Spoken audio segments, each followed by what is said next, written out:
Imagine for a moment a time capsule opening. The year is 1975.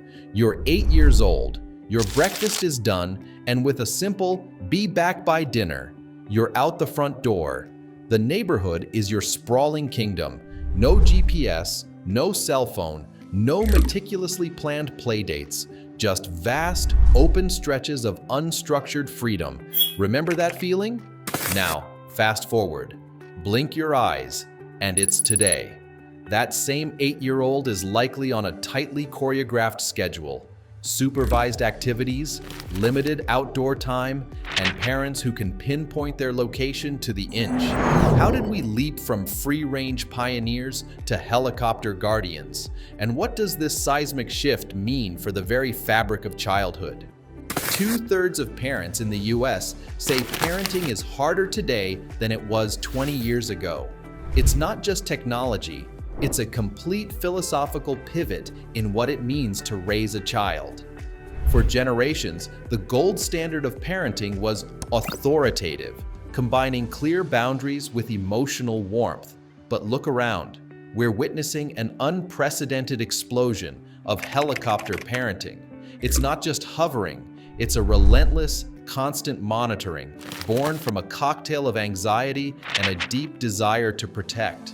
Recent research, for instance, shows working mothers displaying significantly higher helicopter parenting scores than stay-at-home mothers. The consequence? This protective shield, ironically, is creating a generation that's profoundly protected but unprepared. They struggle with autonomy, lacking the space to develop true independence. But there's a flicker of hope. A new trend called lighthouse parenting is emerging, providing guidance from a distance, like a lighthouse guiding ships safely to shore rather than hovering constantly overhead. And then there's the digital tsunami. If the 70s was about exploring the block, today's kids are exploring the internet constantly. Nearly half of US teens, 46%, say they're online almost constantly, up from just 24% a decade ago. We're raising the first true generation of digital natives, and the landscape they navigate is utterly alien to us. The research is devastating. 1-year-olds exposed to more than 4 hours of screen time daily show delays in communication and problem solving at ages 2 and 4. Teen girls are more likely than boys to feel they spend too much time on smartphones. Most concerning? 42% of teens say smartphones make learning good social skills harder, not easier. The irony? While they can connect globally, they're often struggling to connect in person, missing social cues, showing less empathy. We're cultivating kids who are tech-savvy, yes, but increasingly socially stunted. This digital dive comes at a cost. The death of outdoor play. That free-range 1975 kid? They lived outside. Today, a recent UK study found children spend half the time outdoors compared to their parents. We've traded sprawling fields for glowing screens, active exploration for structured classes, creating an indoor childhood with profound consequences. Studies show a direct link between a child's BMI and outdoor activity. Kids who play outside more are healthier. But it's not just physical. Increased childhood exposure to nature is associated with better mental health throughout life. Free outdoor play develops creativity, spatial skills, environmental competence. The priceless lessons of scraped knees and mud pies replaced. And it's not just homes and playgrounds. The very institutions designed to nurture children are adapting. For decades, American schools mirrored our anxieties with zero-tolerance policies, a rigid, often punitive approach. Shockingly, 17 states still use corporal punishment, with nearly 70,000 school children physically disciplined in 2018. The research is clear. Corporal punishment leads to higher rates of mental health issues, drug use, aggression, and lower academic achievement. It's disproportionately applied to Black, Latino, Native American students, and those with disabilities. But here's a beacon of hope, a quiet revolution called restorative justice is gaining ground. It's about repairing harm, building relationships, and seeing discipline as an opportunity for growth, not just punishment. In Oakland, California, 88% of teachers reported restorative practices helped manage difficult behaviors, with significant reductions in disciplinary referrals for African American students.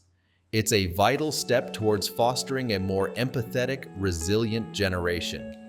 All these threads, the hovering parents, the pervasive screens, the vanishing outdoors, the pressure cooker of modern life, are weaving together to create what researchers are calling the anxious generation.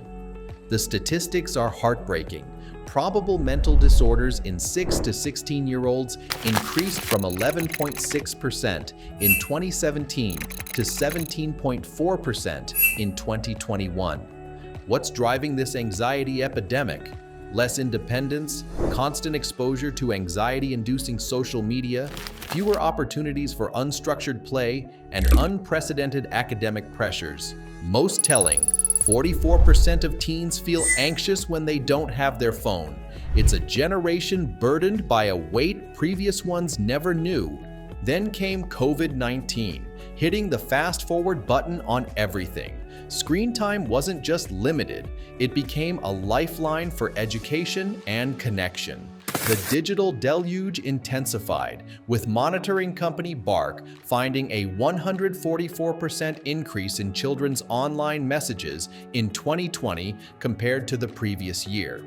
While some optimists see new digital social skills emerging, the long-term ripple effects of this unprecedented experiment are still unfolding. But hope isn't lost. Amidst the chaos, beautiful new trends are emerging.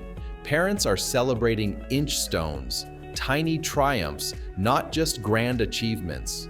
There's a growing movement toward calm corners in homes and classrooms, offering havens for emotional regulation. Most critically, a rediscovery of the power of downtime. Because in those moments of unstructured play, of sheer boredom, children don't just fill time. They forge creativity, sharpen problem solving, and build emotional intelligence. These are capacities our overscheduled, screen-saturated world desperately needs. So, where does this leave us? The children of today are fundamentally different. They are globally connected but locally isolated, information-rich but wisdom-hungry, academically advanced but socially grappling. And we, the parents, are navigating this alongside them, often just as tethered to our own screens. 59% of younger parents admit they spend too much time on smartphones. We're all learning to navigate this new reality together. The bottom line, we're living through the most dramatic transformation in childhood in human history. The helicopter parents, screen-dominated attention spans, loss of outdoor freedom, and revolution in school discipline aren't isolated trends. They're all connected, shaping how the next generation thinks, feels, and interacts with the world. This isn't just a shift, it's a revolution in human development. Our role isn't to raise them for the world we knew, but to equip them for a future we can barely imagine. Every generation worries about their children. What's different now is the speed and scope of this change. The conversation about raising the next generation is just beginning, and it's one we all need to join. What are your thoughts on this parenting revolution? Were you a free-range kid, or are you a lighthouse parent? Share your experiences and questions in the comments below. If this conversation resonated with you, please hit that like button, subscribe for more deep dives into how our world is changing, and don't forget to share this video with anyone who needs to hear it.